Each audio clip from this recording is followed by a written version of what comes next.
이게 그 역사적인 이제 부패 그 실제 사건들을 이제 추적해가는 거다 보니까 좀 어려운 자료들이 많이 소개가 되죠. 교황의 수위권이 이제 결국에는 본격적으로 이제 세워져가는 이제 형태로 도입이 된다 이렇게 얘기합니다. 161페이지 보면 각주 38번에 밑으로 내려오면 그 두세 개에 걸친 교회사 전체를 이제 칼빈이 이렇게 요약을 해서 소개를 합니다. 그러니까 우리가 교회사 공부도요, 칼빈을 거쳐서 교회사 공부를 해야 됩니다. 왜냐하면 중세 시대를 해석하는 방법이 여러 가지가 있어요. 또 초대 교부들의 그 수많은 자료들을 해석하고 추적하는 그 다양한 역사와 사건들을 어느 구슬로 이렇게 꿰느냐에 따라 그게 로마 카톨릭적 입장으로 설명되어질 수도 있고 일반 세계사로 그냥 펼쳐져 보일 수도 있고, 그럴 때 칼빈이 소개하는 수많은 이 역사적 자료와 이 내용들을 칼빈이 소개한 관점을 쫓아서 우리가 바라볼 때 장로교적인 그러한 역사 해석을 또 할 수 있는 거예요. 두세 개 걸친 교회의 역사를 쭉 소개하고 대략 한 751년 전으로 해갖고 800년에 이르기까지 결국 이제 샤르마너 대제라고 하는 이제 형태가 자리를 잡게 되고, 그도 로마 교황의 노력으로 황제가 되었기 때문에 결국 이제 교황의 권력과 권한을 황제의 힘으로 또 더 강력하게 또 서포트하기도 하는 이제 이러한 양체제가 굳어져가는 이러한 정치 권력과 교회 권력이 결국 주고받는 이제 이런 형태로 점점 이렇게 바뀌어가더라는 거예요. 그러다가 18항으로 넘어와서 베르나르두스 시대에 이제 이르면서 더욱 본격적으로 이제 교회가 변질되고 쇠퇴되어지는데, 여긴 좀 같이 읽어봅시다. 그때부터 사태는 날로 악화되어 로마 교황청의 전체는 점점 강화되고 증대되었다. 이렇게 된 원인의 일부는 일부는 감독들의 무지에 있었고 일부는 그들의 태만에 있었다.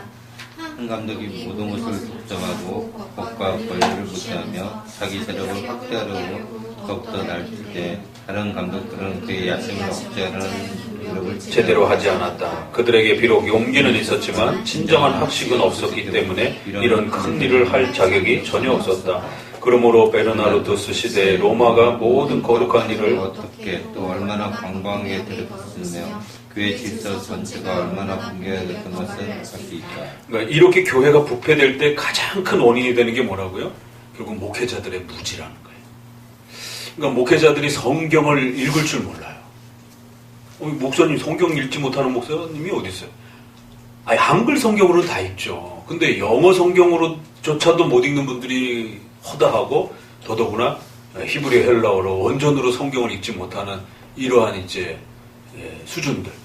그러니까 한국교회 초기는 문맹률이 높고 교육률이 높지 않았기 때문에 그 정도 우리 선조들이 사역할 때는 한글이라도 번역해서 한글을 가르치면서 성경을 가르치는 정도 수준을 우리가 백보양보하더라도 지금은 그렇지가 않은 시대잖아요.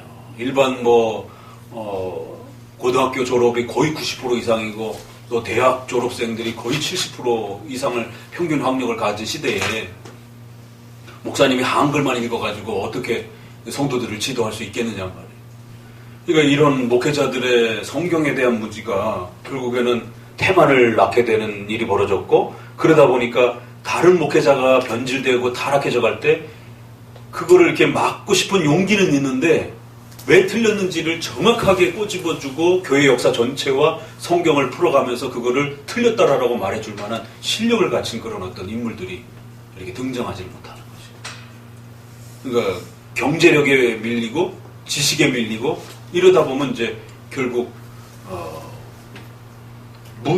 무지하고 돈 많이 가지고 성도 많은 교회, 이런 교회가 이제 지배를 하게 돼요. 그러니까 지금 한국 교회가 이제 그런 사태가 벌어진 것이에요.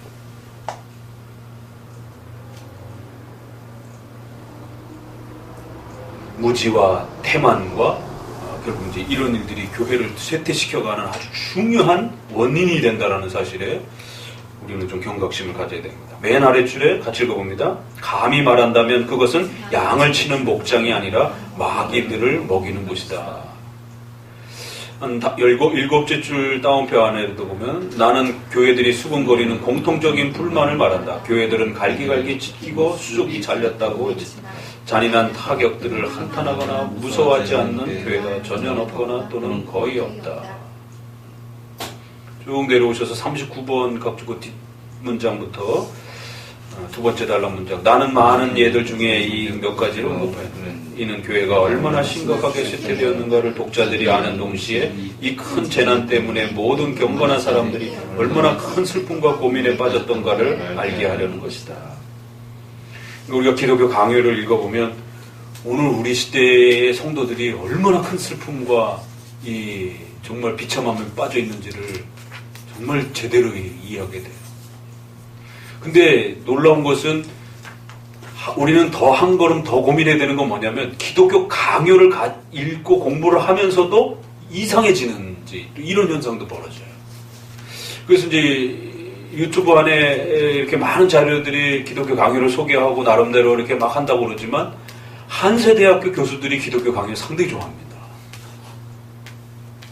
왜냐면 역사 속에서 칼빈만큼 성령을 그렇게 많이 말한 신학자가 없어요. 그래서 칼빈은 성령의 신학자라고 그러면서 순복음의 성령론을 옹호하는 근거로 사용하기 위해서 이 기독교 강요를 분석하고 연구하고 공부합니다. 그러니까 기독교 강요를 읽으면서도 신비주의를 할 수가 있는 거예요. 그러니까 올바르게 웨스민스터와 기독교 강요를 정통 장로교 입장에서 이렇게 차근차근히 잘 배워가지 않으면 결국 기독교 강요를 갖고도 신비주의를 하고요. 칼 바르트가 자유주의를 공격할 때 뭘 갖고 공격을 했느냐면 기독교 강요를 가지고 공격을 했어요. 그리고 우리 장로교 입장에서 칼 바르트는 신정통주의, 신자유주의라 해서 우리가 장로교하고 분명히 다른 자유주의의 한 분파로서 이렇게 분명히 선을 긋는데 놀라운 것은 그 바르트가 자유주의를 공격할 때 자유주의는 철학을 가지고 기독교를 설명하는 입장이란 말이에요. 그러니까 엄청 논리적이고 철학적이에요. 그러니까 신비주의나 이런 걸 가지고는 그 자유주의를 공격할 수가 없어요. 저쪽에서는 막 논리적으로 막 그 변증을 하는데 당신 틀렸습니다. 왜요? 잠깐만 있어봐. 랄랄랄랄랄라. 너 틀렸어. 이럴 수는 없잖아요, 이게. 뭔가 논리적으로 그거를 답변을 해야 될 거 아니에요. 근데 역사 속에 가장 논리적으로 성경을 아주 정확하게 이렇게 논리성을 가지고 설명한 교파를 보니까 루터파도 아니고 칼빈을 계승하는 장로파예요. 그래서 기독교 강요와 웨스민스터를 유럽에다 소개하면서 교회가 제대로 가려면 강요를 읽어야 된다. 웨스민스터를 읽어야 된다. 그래서 교회 안에다가 강요 번역해서 소개해주고 신조들 번역해서 소개해주고 여기까지 하면 이거 제대로 하는 거 아닙니까? 이렇게 생각할 수 있잖아요. 그렇죠? 그런데 그 강요를 읽으면서 그냥 수단으로만 이용을 하는 거예요. 그렇게 될 수도 있다. 그러면 강요와 웨스민스터를 읽으면서도 장로교인이 아닌 형태로 갈 수도 있다는 거예요. 그래서 제가 이제 웨스민스터로 박사 논문을 공부할 때 제일 힘들었던 건 뭐냐면 이 바르트주의자들을 극복하는 게 제일 어려웠어요. 필요한 논문과 자료와 책을 구하면 다 전부 웨스민스터 중요하다, 신조 가르쳐야 된다, 이 신조 논문과 관련해서 필요한 글들은 거의 대부분 바르트주의자들이 쓰는 거예요. 교회 안에서 신조 열심히 가르쳐야 된다. 이게 우리 장로교 표현인데, 그래서 우리 사람인가 하고 책을 이렇게 찾아서 읽다 보면, 이제 끝부분에 이렇게 중간중간에 가보면 이제 바르트를 추종하는 이제 그런 신학자예요. 그러면 도대체 이 바르트주의자들이 신조를 그렇게 좋아하는 것과 우리 장로교인들이 신조를 그렇게 좋아하는 게 도대체 뭔 차이가 있는 건가? 이걸 구별해내기가 처음에 굉장히 쉽지가 않았습니다. 우리나라 시중에도 장로교가 무엇인가를 소개할 때 이렇게 바르트 계통에 있는 학자들 책이 번역된 게 있습니다. 그들이 신조를 말하기 때문에. 그나마 신조를 말하는 사람도 없는데 그나마 신조 말하는 사람 중에 그러니까 여러분들이 신조 번역책들 있잖아요. 시중에 나와 있는. 그 저자들이 바르트주의자들이 많아요. 장로교 신조 뭐 이렇게 해갖고 나와 있는 그 한국 번역되어 있는 그 책도 리스인가 그 책도 바르트주의자입니다. 그분. 근데 한국에서 많이 읽혔어요. 장로교 신조인가 제목이 뭐 그렇게 나와 있는데 저도 처음에 그게 우리 책인 줄 알았어요. 근데 이렇게 읽다 보니까 이상한 거예요. 이게 나중에 보니까 바르트를 아주 적극적으로 이렇게 옹호하면서 신조를. 장로교 성경론을 소개하면서 그렇기 때문에 우리는 성경이 말씀이 될 수도 있고 안 될 수도 있고 이렇게 해석을 하는 거예요. 그럼 언제 말씀이 되느냐? 내가 열심히 묵상하면서 감동을 입을 때 그 하나님의 말씀이 그때서 하나님의 말씀이 되는 것이다. 그 문자 자체가 영감된 것은 아니고, 아니 웨스민스터를 설명하면서 이제 그렇게 표현을 하더라고. 이거 뭐 일이지 이렇게. 그러니까 이제 우리가 이런 성도들의 슬픔과 참 아픔들은 한편으로 또 아주 참 모르는 이런 형태. 근데 또 그나마 개혁교회 장로교회라고 소개하는데도 아니 어떻게 하이델베르그를 좋아하는 사람이 웨스민스터가 개혁교회와 장로교회의 어떤 규범이 아니라고 그렇게 비판할 수가 있나요? 저도 그거를 읽고는 깜짝 놀랐어요. 아니 뭐 장로교인들은 웨스민스터를 좋아하니까 뭐 그러려니 하고 유럽 쪽 계통들은 쓰리포미랄에서 돌트나 하이델베르그 좋아하는 거 늘 있어 왔으니까 그래서 우리는 하이델베르그를 더 좋아합니다. 하이델베르그가 더 우수합니다. 그 정도 말하는 건 괜찮아요. 근데 뭐 장로교인들은 스코틀랜드 웨스민스터 신앙고백서를 좋아하는가 봅니다. 근데 여기 이 학회에서는 그거를 상당히 좋아하는 것 같은데 저희가 보기에는 하이델베르그가 훨씬 더 우수하다고 생각합니다. 이렇게 말하면 괜찮은데 어떻게 개혁교회와 장로교회를 말하면서 이 스콜라적이고 아주 이 지나치게 이렇게 그 형식적인 이 웨스민스터를 가지고 개혁교회를 말할 수 있느냐? 그러면 그분 밑에서 배우는 분들은 이런 장로교 신앙은 다 잘못됐다라고 배우는 거죠. 그러면 그분은 하이델베르그를 가르쳐도 문제예요. 그렇죠, 그죠? 오늘 어떻게 하이델베르그를 존중하면서 소유리문답을 그렇게 비난할 수가 있는가? 그 하이델베르그의 후손들이 다 미국에 건너와서 전부 다 웨스민스터도 서로 존중하고 그 가치를 다 이렇게 인정해주고 그러는데 그 화란 개혁교회 칼빈 신학교 뭐 이런 분들 그리고 그 칼빈의 화란의 가장 대표적인 바빙크 신학자 그 다음에 벌컵 신학자를 우리가 그렇게 좋아하고 존중하고 그러고 그분들도 역시 프리턴 신학교라든가 이쪽 웨스민스터 신학교의 신학자들을 소중한 그러한 선배와 후배로서 그렇게 존중하고 그러는데 그러면 이분이 뭔가 개혁주의를 전혀 잘못 이해를 하고 있는 거죠. 신정통주의 제가 보기에는 신정통주의적 어떤 신학 입장이 있는 겁니다. 그런 입장에서 보게 되면 화란 계통의 이러한 개혁주의도 잘못된 거고 우리 쪽도 잘못된 것처럼 이제 이렇게 비판할 수 있는 것이죠.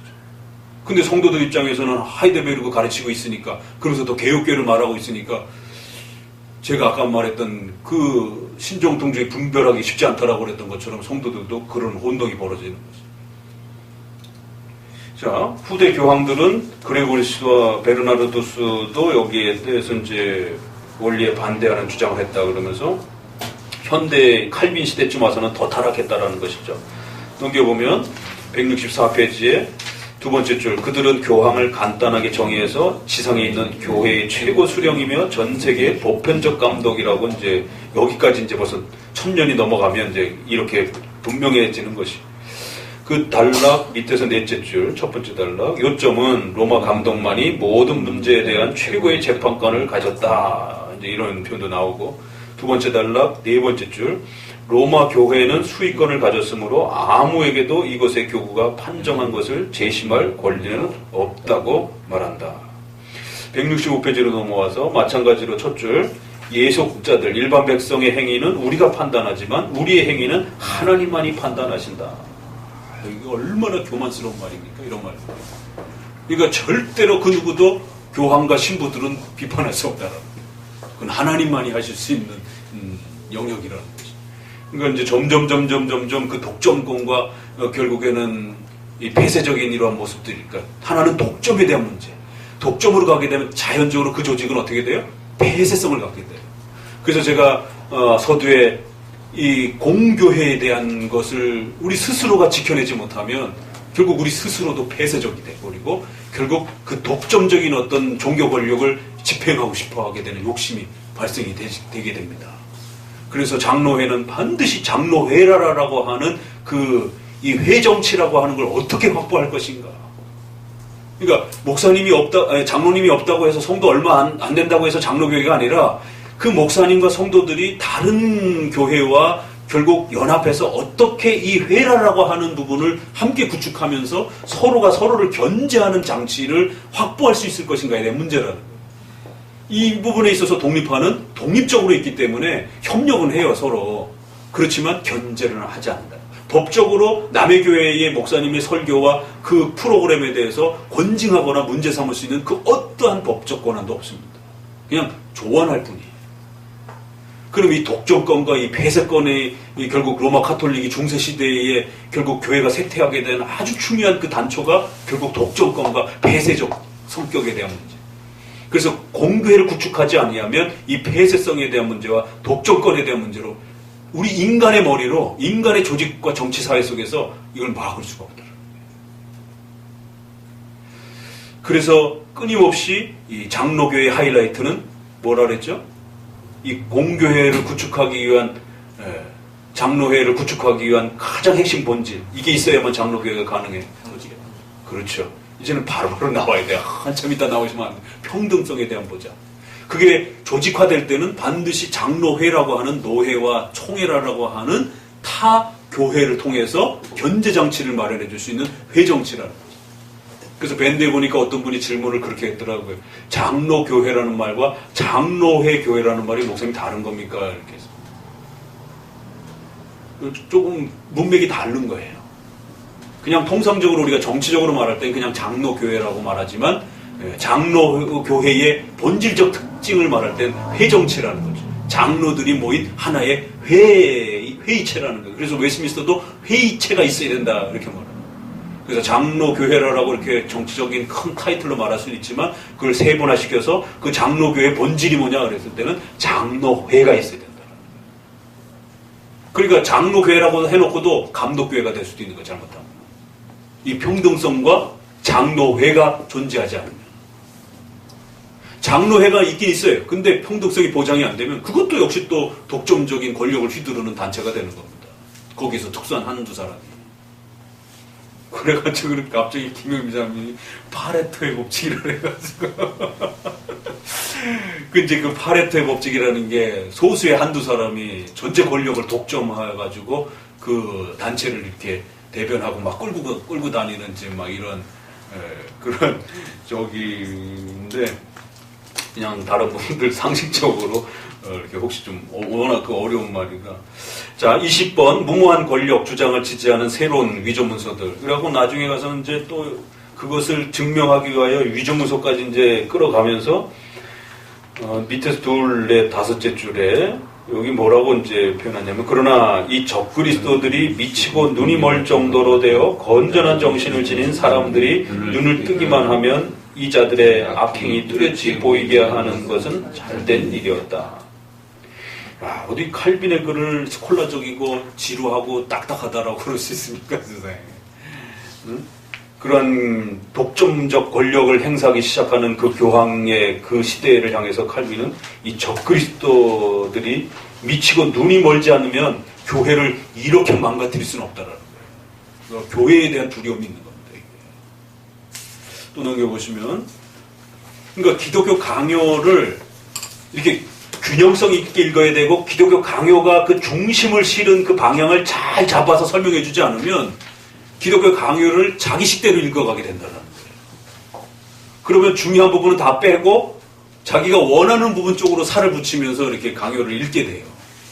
그래서 우리 장로교 관점으로서 이렇게 그 중심점이 어디를 포커스를 두고 이렇게 지금 이런 과격한 발언들이 나오는가를 잘 이해하셔야 된다는 거예요. 그러니까 결국 이런 과격한 발언들은 그 평등성과 장로회를 구축하지 않았을 때에 벌어질 수 있는 그 위험성들에 대해서 이런 과격한 표현들을 하는 겁니다.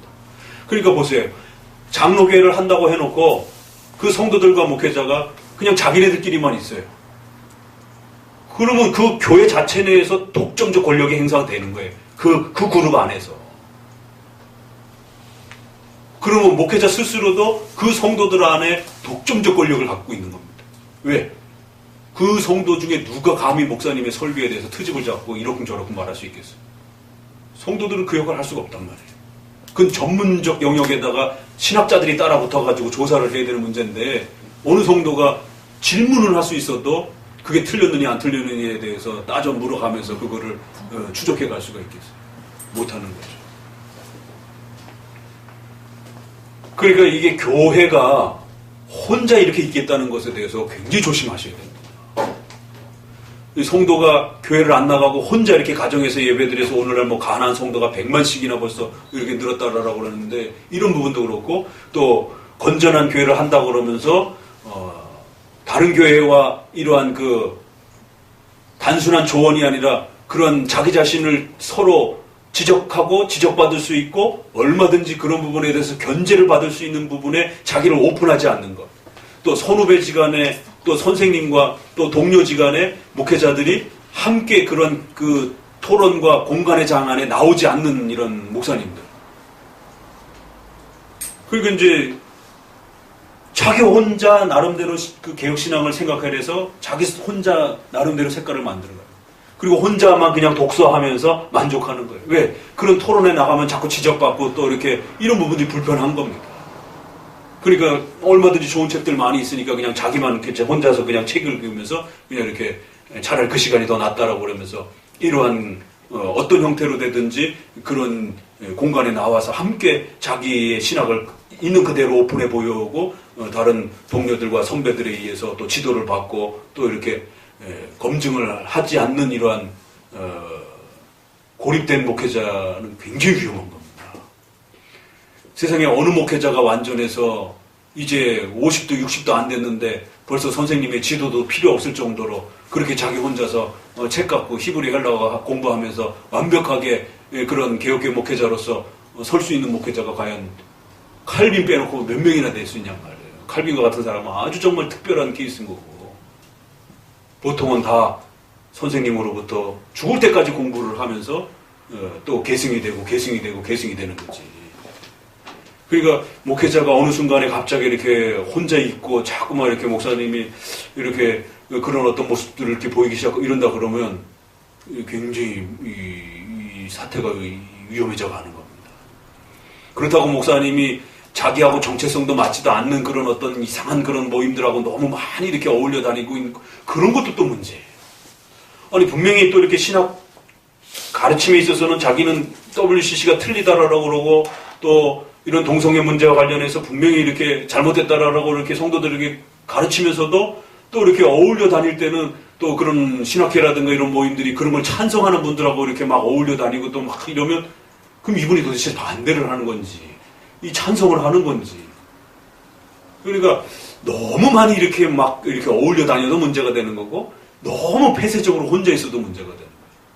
그러니까 결국 자기의 정체성을 함께 대변해주는 그러한 소그룹의 형태는 노회나 총회 형태의 이러한 그 도움을 받는 그런 형태로 이렇게 소그룹 정도의 그런 동역자들과 선후배지간과 선생님과의 그런 관계 속에 목회자가 반드시 성장하고 훈련되어지고 그러면서 성도들을 가르치고 이런 시스템이 이렇게 보완이 될 때 가장 안전한 겁니다. 자, 좀 넘겨보시게 되면 121항 지금 교황들이 주장하는 것에 대해서 이제 그레고리우스는 이제 오히려 반대했다 그러면서 그레고리우스를 로마 카톨릭의 이제 기초로 삼잖아요. 그런데 그레고리우스는 그렇게까지 그런 면에서는 타락할 정도는 아니었다라는 거예요.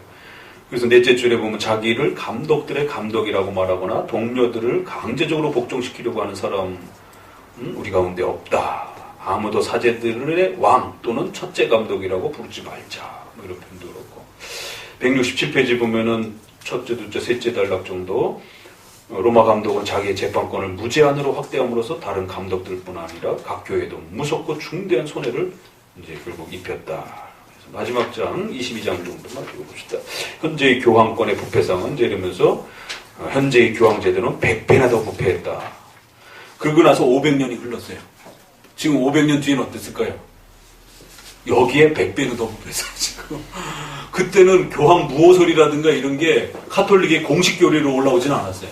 근데 지금 공식 교리로 다 올라왔고 거기에 마리아 시리즈, 마리아 무음설 마리아 무음 잉태설. 마리아도 죄가 없다라는 거예요. 무음한 가운데 잉태를 했다라는 거예요. 그 다음에 마리아 승천설, 또 마리아 중보설. 그러니까 이제 지난번에 로마 교황이 우리나라 방문했을 때 2014년에 그때 그 이름이 뭔지 아세요? 집회 이름이? 인터넷 치면 나올 겁니다.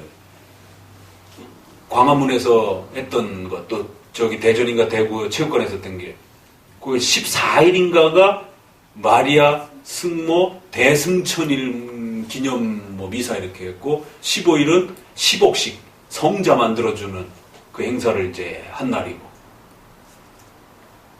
저도 말로만 듣고 글로만 보다가 야, 마리아 승모 승천 그 기념을 하기 위한 미사를 얘네들이 진짜 이렇게 마리아 숭배를 이런 식으로 하는구나.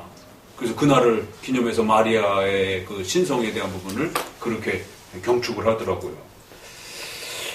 그 단락, 첫 번째 단락 밑에서 둘, 다섯째 줄 보면은요, 지금은 설교도 없고 권징도 없고 엄수되지 않으며 교회들에 대한 열의도 없고 아무런 영적 활동도 없다. 모름지기 있는 것은 세상뿐이다. 지금은 여기에 보면 100배나 더 부패해서 했습니다. 참 이런 교회가 어디까지 부패해질 수 있는지, 교회가 어느 단계를 거쳐가면서 부패를 하는지, 이걸 우리가 기독교 강의를 통해서 힌트를 얻을 수 있다는 겁니다. 그렇기 때문에 우리 장로교회와 관련해서 우리 장로교회가 이제 그 평등권과 장로회 정치라고 하는 이러한 중요한 원리들을 조금씩 잃어가는 순간 이제 독점권과 폐쇄적 성격이 같이 동반해서 들어오게 된다는 거죠. 그래서 오늘은 또 이 부분으로 우리 또 이렇게 살펴보도록 합니다. 마칩니다. 좀 쉬었